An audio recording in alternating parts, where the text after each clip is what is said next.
व्यक्तिगत नहीं भैया, आपकी भाषा इतनी खराब है। जब भी आपने टोका है ऐसा लग रहा प्रत्याशी नहीं हूँ मैं, ऐरा कह रहा हूँ, प्रधानी नहीं लड़ रहा हूँ, छात्र संघ अध्यक्ष रहा हूँ, विधानसभा लड़ रहा हूँ। आप बात कैसे करते हैं? क्या बोला आपसे? मैंने कहा भैया रुकिए, मैं कागज, आपने कहा अच्छा ठीक है, फोन आप काट दिए।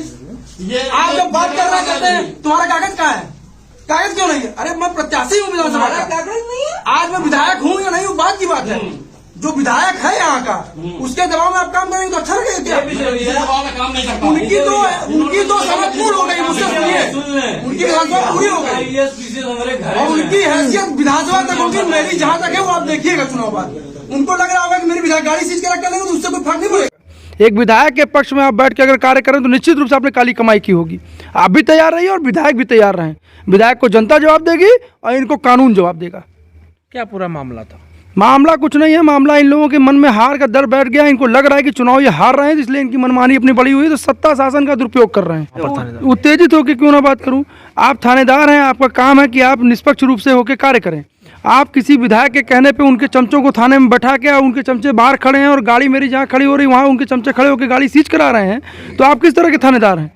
उनको ये लग गया है कि वो चुनाव हार रहे हैं, और अगर चुनाव हार ना रहे होते तो मेरे लोगों पर हमला ना कराते, मेरी गाड़ियाँ सीज न कराते, और मेरे अलावा उनको कोई विधानसभा प्रत्याशी नहीं। हमले की खबर आई है कि आपके ऊपर हमला किया गया और आपकी गाड़ी जबरन जब्त की गई है, इस पर आपका क्या कहना है? कौन है इसके पीछे? देखिए, ऐसा है कि इसके पीछे वही लोग हैं जिन्होंने हार स्वीकार कर ली है। उनको ये लग गया है कि वो चुनाव हार रहे हैं, और अगर चुनाव हार ना रहे होते तो मेरे लोगों पे हमला ना कराते, मेरी गाड़ियाँ सीज न कराते, और मेरे अलावा उनको कोई विधानसभा प्रत्याशी ही नहीं दिख रहा है।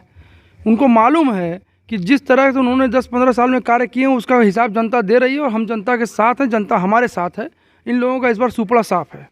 नहीं, एक वीडियो उसमें वायरल हो रहा है कि आप थानेदार से बड़े उत्तेजित होकर बात कर रहे हैं, तो क्या मामला था वहाँ पर थानेदार? उत्तेजित होकर क्यों ना बात करूँ, आप थानेदार हैं, आपका काम है कि आप निष्पक्ष रूप से होकर कार्य करें। आप किसी विधायक के कहने पे उनके चमचों को थाने में बैठा के, उनके चमचे बाहर खड़े हैं और गाड़ी मेरी जहाँ खड़ी हो रही वहाँ उनके चमचे खड़े होकर गाड़ी सीज करा रहे हैं, तो आप किस तरह के थानेदार हैं? आप तो दलाल हो गए। तो आप राजनीति कर रहे हैं यहाँ बैठ के, तो राजनीति करने आइए कुर्ते उतार के। भाई आपको थानेदारी नहीं करनी तो आइए ना कुर्ता पहन के, हम भी आपको देख ले कितने बड़े आप नेता हैं। क्या पूरा मामला था? मामला कुछ नहीं है, मामला इन लोगों के मन में हार का डर बैठ गया। इनको लग रहा है कि चुनाव ये हार रहे हैं, इसलिए इनकी मनमानी अपनी बड़ी हुई है, तो सत्ता शासन का दुरुपयोग कर रहे हैं। और रह गई बात सत्ता शासन की, शासन सत्ता किसी की नहीं होती है। आज इनकी है, कल मैं अगर कुर्सी बैठूंगा तो मेरी होगी, उसके बाद इनको भी जमीन खोजनी पड़ेगी। मैं उनमें का नेता नहीं हूँ कि मैं बैठ के गांधीवादी की विचारधारा रखूँगा। मैं इलाहाबाद विश्वविद्यालय का क्रांतिकारी नेता हूँ, मेरी गिनती होती है। इनको भी अंदाज़ा भी नहीं है कि मैं किस हिसाब का राजनीति करता हूँ। ये अपने आप को सोचेंगे और विचारेंगे उसके बाद कि मैं क्या करूँगा। अब लड़ लें, इनको जिस तरह का तानों करना ये कर लें, मैं भी करूँगा। और रह गई बात सत्ता शासन की, शासन सत्ता किसी की नहीं होती है। आज इनकी है, कल मैं अगर कुर्सी बैठूंगा तो मेरी होगी, उसके बाद इनको भी ज़मीन खोजनी पड़ेगी। मैं उनमें का नेता नहीं हूँ कि मैं बैठ के गांधीवादी की विचारधारा रखूँगा। मैं इलाहाबाद विश्वविद्यालय का क्रांतिकारी नेता हूँ, मेरी गिनती होती है। इनको भी अंदाज़ा भी नहीं है कि मैं किस हिसाब का राजनीति करता हूँ। ये अपने आप को सोचेंगे और विचारेंगे उसके बाद कि मैं क्या करूँगा। अब लड़ लें, इनको जिस तरह का तानों करना ये कर लें, मैं भी करूँगा। इस पूरे कार्रवाई से क्या आप इसके ऊपरी क्रम पे जांच की मांग करते हैं? मैंने कर दी है। मैं बैठने वालों में दिख रहा हूँ। मैं इलाहाबाद विश्वविद्यालय का पढ़ा लिखा छात्र नेता हूँ।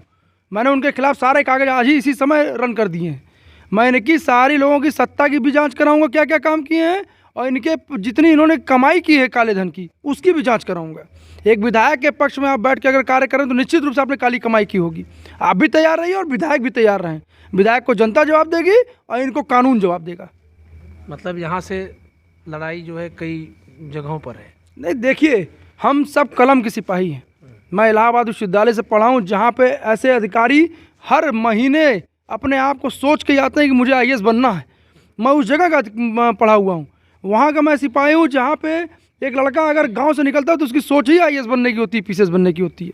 और पता नहीं कितने जूनियर मेरे साथ और सीनियर मेरे आज अधिकारी बन के बैठे हुए हैं, लेकिन मुझे गर्व है कि वो इस तरह की हरकत नहीं करते जिस तरह की ये लोग कर रहे हैं। और सत्ता में बैठे हुए विधायक और सत्ता में पूर्व रह चुके विधायकों को बता देना चाहता हूँ, मंत्रियों को, कि तुम्हारे दबाव से दबने वालों में से अभिषेक सिंह सोनू नहीं है।